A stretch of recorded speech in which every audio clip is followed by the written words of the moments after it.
அஸ்ட்ரோசைன் channel வாயிலாக உலகெங்கும் வாழ்ந்து கொண்டிருக்கும் சகோதர சகோதரிகளுக்கு அன்பார்ந்த வணக்கங்கள் மற்றும் வாழ்த்துக்கள். இன்றைய பதிவு செவ்வாய் பயிற்சி பலன்கள். பொதுவாக செவ்வாய் பகவான் சகோதரக்காரகன், நிலம் பூமிக்கு அதிபதி. அதே சமயத்தில் இந்த செவ்வாய் பகவானானது இரத்தத்துக்கு காரகன். ஆக்ரோஷம், கோபம், ஆக்ரோஷத்துக்கு காரணகர்த்தாவாக இருக்கக்கூடியவர். ரியல் எஸ்டேட் சொந்தக்காரர், கட்டிடம், நெருப்பு சம்பந்தப்பட்ட, சிகப்பு நிற பொருள்களுக்கு சம்பந்தப்பட்ட, உடற்பயிற்சி சம்பந்தப்பட்ட, விளையாட்டுத்துறைக்கு காரணகர்த்தாவாக இருக்கக்கூடிய இந்த செவ்வாய் பகவானுடைய பெயர்ச்சியானது வருகின்ற 28/7/2025 அன்று சிம்ம மனையிலிருந்து கன்னி மனைக்கு பெயர்ச்சியாகிறார். அப்போது இந்த கன்னிமனையில் எத்தனை நாட்கள் இருக்க போகிறாருன்னா 47 நாட்கள் இருக்க போகுது. ஸோ எதுவரைக்கும் இருக்க போகிறார் அப்படின்னா செப்டம்பர் மாதம் 12ஆம் தேதி வரை இந்த கன்னிமனையில் இருந்து தன்னுடைய பலனை கொடுக்க போகிறார். அப்போது இந்த கன்னிமனையில் இருக்கக்கூடிய செவ்வாய் பகவான் 3 நட்சத்திர சாரத்தின் வழியாக பிரயாணம் பண்ணுறார். அதாவது உத்திரம் நட்சத்திரத்தில் பிரயாணம் பண்ணக்கூடிய காலகட்டங்கள் அப்படின்னா 28/7/2025 12/8/2025 வரை சூரிய பகவானுடைய நட்சத்திர சாரத்தில் பிரயாணம் பண்ணுறார். அதற்கு அப்புறம் 13/8/2025 2/9/2025 வரை அஸ்த நட்சத்திரம் சந்திரனுடைய நட்சத்திர சாரத்தில் பிரயாணம் பண்ணுறார். அதற்கு அப்புறம் பார்த்தீங்கன்னா 3/9/2025 12/9/2025 வரை தன்னுடைய சொந்த நட்சத்திரமான சித்திரை நட்சத்திரத்தில் பிரயாணம் பண்ணுறார். ஸோ அப்படி பிரயாணம் பண்ணும்போது ஏற்படக்கூடிய பலன்கள் என்ன மாற்றங்கள், எது செய்தால் நமக்கு நல்லது என்பதை பற்றியும், எந்த தெய்வ வழிபாடு இந்த காலகட்டத்தில் உகந்தது என்பதை பற்றித்தான் டீட்டெயிலாக நம்ம பார்க்க போகிறோம். அதற்கு முன்னால் நம்மளுடைய சேனலை நீங்கள் ஃபர்ஸ்ட் டைம் பார்ப்பவர்கள் என்றால் மறக்காமல் சப்ஸ்கிரைப் பண்ணிக்கிங்க. மீன ராசி அன்பர்களே, செவ்வாய் பகவானுடைய பெயர்ச்சியால் என்ன பலன்? 47 நாட்கள், ஜூலை மாதம் 28ஆம் தேதியிலிருந்து செப்டம்பர் மாதம் 12ஆம் தேதி வரை அந்த செவ்வாய் பகவான் உங்கள் ராசிக்கு 7ஆம் இடம் என்று சொல்லக்கூடிய அந்த திருமணஸ்தானம், கூட்டாளிகள் ஸ்தானத்தில் போய் அமர இருக்கிறார். அப்போது செவ்வாய் பகவான் இந்த மீனராசி அன்பர்களுக்கு யார் அப்படின்னா 2க்குரியவன். தனம், குடும்பம், வாக்குஸ்தானத்தின் அதிபதி அந்த செவ்வாய் பகவான். அதே சமயத்தில் உங்களுக்கு 9க்குரியவன், பாக்கியத்தை தரக்கூடியவனும் செவ்வாய் பகவான். அவர் போய் 7ஆம் இடம் என்கின்ற இடத்தில் அமர்ந்து கொண்டு இந்த 47 நாட்கள் பலனை கொடுக்க போகிறார். அப்போது கடந்த சில மாதங்களாகவே இந்த மீனராசி என்பவர்களுக்கு இந்த செவ்வாய் பகவான் நீச்சத்தன்மையிலையும் கேதுவோடு சேர்ந்து இருந்தார். அப்போது குடும்பாதிபதி போய் நீச்சமாக இருக்கும்போது சில குழப்பங்களையும், சில தொந்தரவுகளையும், சில பிரச்சனைகளையும் கொடுத்து கொண்டிருந்தது என்று சொல்லுவேன். ஏன்னா தனம் நன்றாக இல்லை, பணம் வந்தாலும் ஏதாவது ஒரு செலவு, ஏதோ ஒரு வகையில் பணம் தன்னுடைய கைக்கு நிற்கலை அப்படிங்கிற அமைப்பு, குடும்பம் அமைக்க முடியல, குடும்பம் சார்ந்த விஷயத்திலும் சில தொந்தரவுகள், பிரச்சனைகள் இருந்தது, தன்னுடைய வாக்கு சார்ந்த விஷயத்திலும் பிரச்சனை, நிறைவேற்ற முடியல, இப்படிங்கிற மாதிரி பல பிரச்சனைகளை கொடுத்து கொண்டிருந்த இந்த மீனத்துக்கு பார்த்தீங்கன்னா இப்போ 7ஆம் இடத்தில் போய் அமர்ந்திருக்கிறார். அப்போ கணவன் அல்லது மனைவியை குறிக்கக்கூடிய அந்த 7ஆம் இடத்துல போய் குடும்பாதிபதி இருக்கின்ற காரணத்தால் கணவன் அல்லது மனைவிக்கு வருமானம் கிடைக்க போகுது அப்படின்னு அர்த்தம். அப்போது தனாதிபதி கணவன் ஸ்தானம் அல்லது மனைவி ஸ்தானத்தில் இருக்கும்போது கணவன் மனைவிக்கு ஒரு நல்ல வேலை கிடைக்கல, சம்பாதிக்க முடியல, ஒரு வேலையில் ஒரு பிரச்சனையாக இருந்தது, வேலை விட்டு வெளியில் வந்துட்டேன், எப்போ வேலை கிடைக்கும், ஸோ இந்த மாதிரி எல்லாம் கேள்வியில் இருக்கக்கூடிய மீனத்துக்கு பார்த்தீங்கன்னா இந்த 47 நாட்களில் உங்களுக்கு ஒரு நல்ல வேலை கிடைத்து விடும் என்பதில் எந்தவித மாற்று கருத்தும் கிடையாது. அதே சமயம் அந்த 7ஆம் இடத்தில் இருக்கக்கூடிய செவ்வாய் பகவான் உங்கள் ராசியை பார்த்துட்டே இருக்கார், உங்கள் ராசி லக்னத்தை பார்த்துட்டே இருக்கு. அப்போது உங்களுக்கு பணம் வரப்போகுது, ஒரு பாக்கியம் வரப்போகுதுன்னு அர்த்தம்.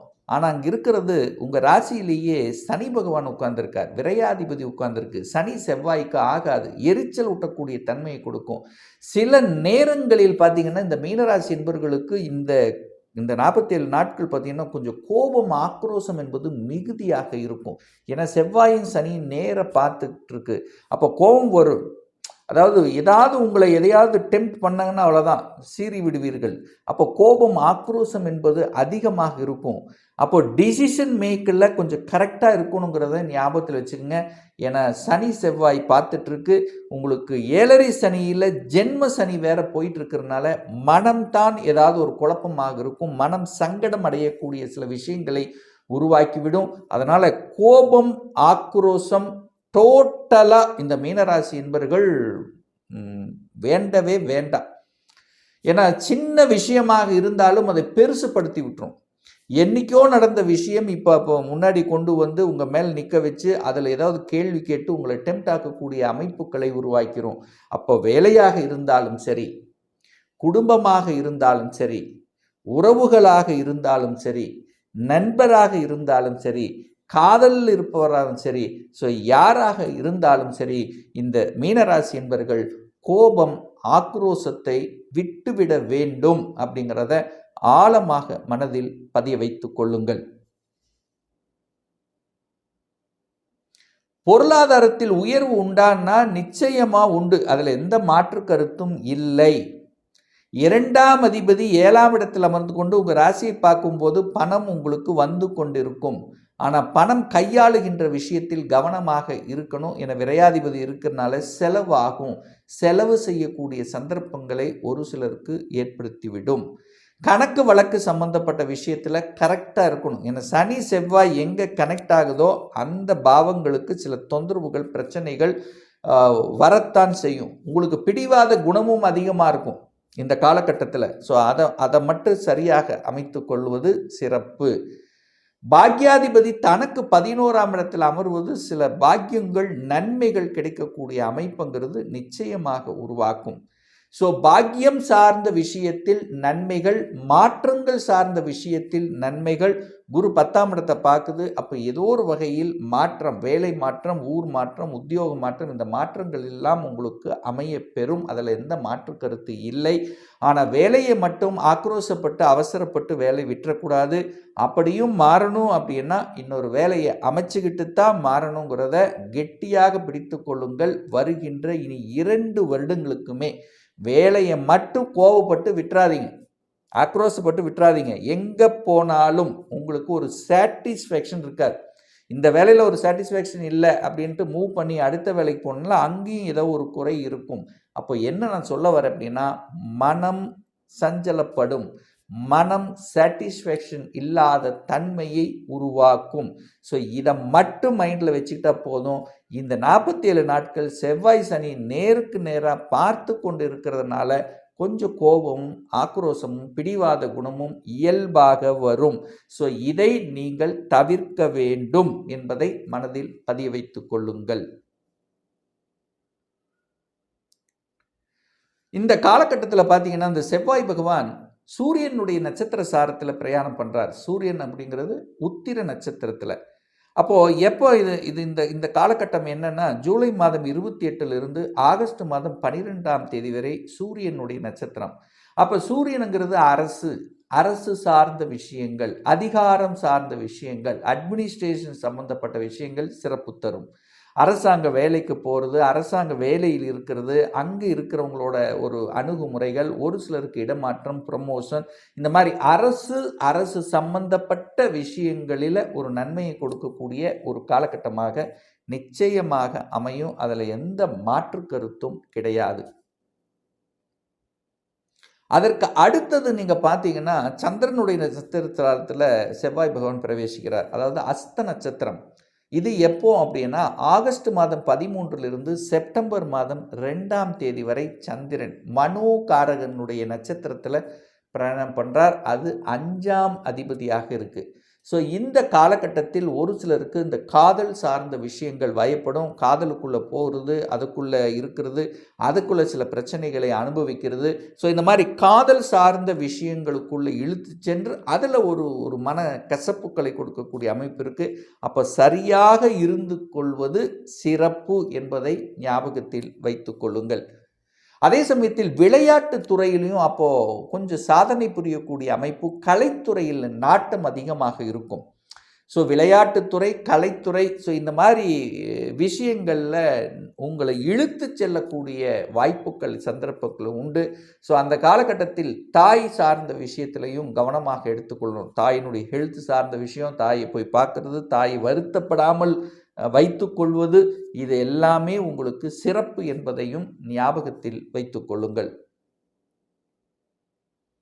அதற்கு அடுத்தது பார்த்தீங்கன்னா, செப்டம்பர் மாதம் 3ஆம் தேதியிலிருந்து செப்டம்பர் மாதம் 12ஆம் தேதி வரை செவ்வாய் பகவான் தன்னுடைய சொந்த நட்சத்திரத்தில் பிரவேசிக்கிறார்.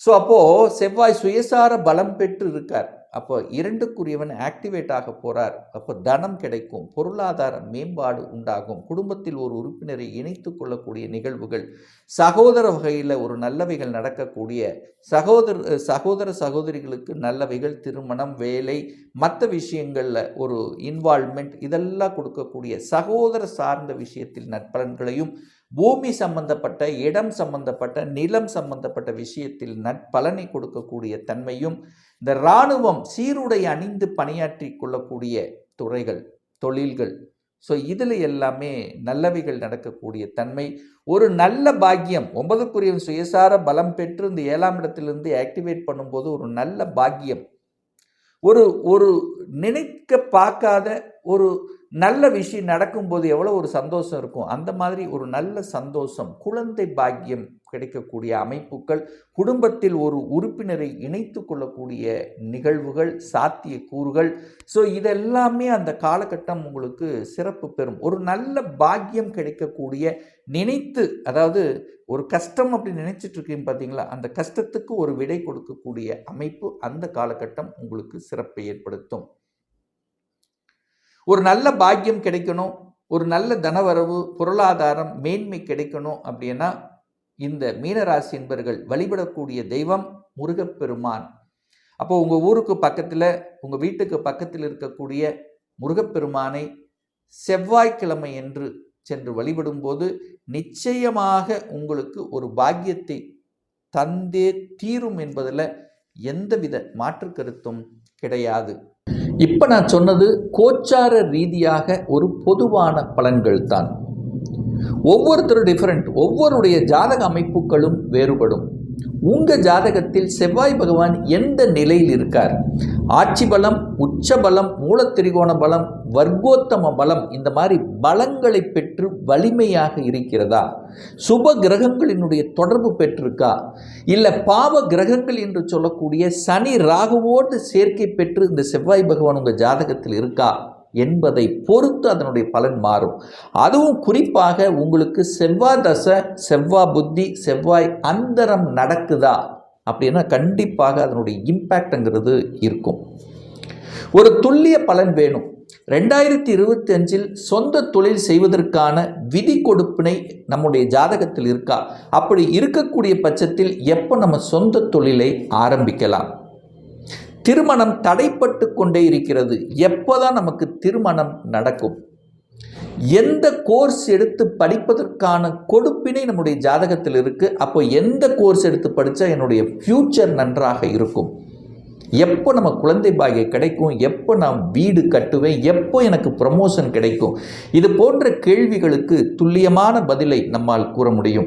ஒரு பர்சனல் கன்சல்டேஷன் எடுத்துக்கணும், ஒரு சுயஜாதகம் பார்க்கணும் என்று விருப்பமுடைய அன்பர்கள் டிஸ்பிளே தெரியக்கூடிய நம்பருக்கு வாட்ஸ்அப் மூலமாகவோ அல்லது ஃபோன் கால் மூலமாகவோ தொடர்பு கொண்டு நேரடியாகவோ அல்லது ஆன்லைன் மூலமாகவோ கன்சல்டேஷன் எடுத்துக்கலாம்.